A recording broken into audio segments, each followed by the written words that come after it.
లక్షణం. రైట్, ఒక్క నిమిషం ఆదినారాయణ రెడ్డి గారు, ఒక్క నిమిషము. రాజు గారు ఇప్పుడు చెప్పండి, ఈయన ఈ పదవిలో ఉండడానికి అర్హుడా? ఫ్యాక్షనిస్ట్ అంటే మంచోడు, నేను ఫ్యాక్షన్ ఫ్యామిలీయే అని చెప్పిన వాడు ఈ పదవిలో ఉండొచ్చా? రాజుగారు. మామూలుగా అయితే ఈ పదవిలో ఉండటానికి వీల్లేదు.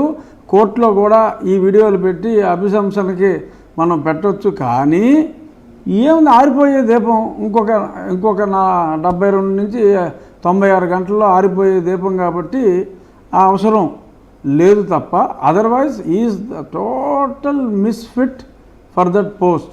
అసలు ఆ కంటెంప్ట్ ప్రొసీడింగ్స్ ఇనిషియేట్ కూడా చేస్తూ ఉన్నారు. ఇన్ఫ్యాక్ట్ నా ఇష్యూలో అతను వాగిన వాగుడికి కంటెంప్ట్ ప్రొసీడింగ్స్ ఇమ్మీడియట్గా స్టార్ట్ చేస్తామని చెప్పి వార్నింగ్ కూడా ఇస్తే ఆ పక్కనున్న జస్టిస్ ప్రవీణ్ గారు కొంచెం సముదాయించి నువ్వు ఎక్స్ప్లెనేషన్ ఇయ్యని చెప్పి ఆపారు. లేకపోతే ఆ రోజే కంటెంప్ట్ ప్రొసీడింగ్స్ ఇనిషియేట్ అయ్యి ఇతని మీద. ఇతను జ్ఞానశూన్య అనే అవార్డు ఉంటే ఆ అవార్డుకి ఇతను అర్హుడు. ఇటువంటి వాళ్ళని పనికిమాలిన వాళ్ళందరినీ సెలెక్ట్ చేసుకుంటున్నారు అంటే మీరు ఆ సెలెక్ట్ చేసిన వాడు ఎంతటి జ్ఞానశూన్య ఆర్ అతను పక్కా ఫ్యాక్షనిస్ట్ అనేది మనం అర్థం చేసుకోవాలి. మారిపోయాడు, జగన్ మారిపోయాడు. ఇందాక అన్న చెప్పాడు కదా, ఏంటి వాడు మారేది, జగన్ మారేది. మీకు గుండమ్మ గారి సినిమాలో పాట, మనిషి మారలేదు వాడి కాంక్ష తీరలేదు. వీడి హత్యాకాంక్ష, వీడి అరాచక కాంక్ష, వీడి ధనకాంక్ష అది తీరేది కాదు, అది తీరని దాహం. వాళ్ళేదో ఒక మాట జగన్మోహన్ రెడ్డి కితాబ్ ఇచ్చినంత మాత్రాన జగన్మోహన్ రెడ్డి అతిగా మంచోడు అయిపోయాడు. కానీ అసలు అవడు అక్కడ మాట్లాడుకున్న ఆ కాన్వర్జేషనే అసలు ఆ సభ్య సమాజానికి సిగ్గుచేటండి. 6 నెలల్లో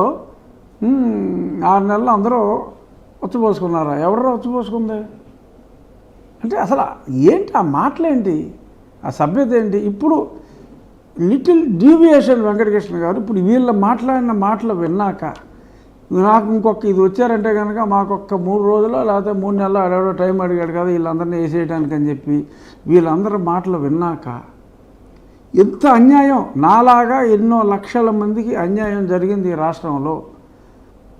అన్యాయంగా మనం పోరాడతాం.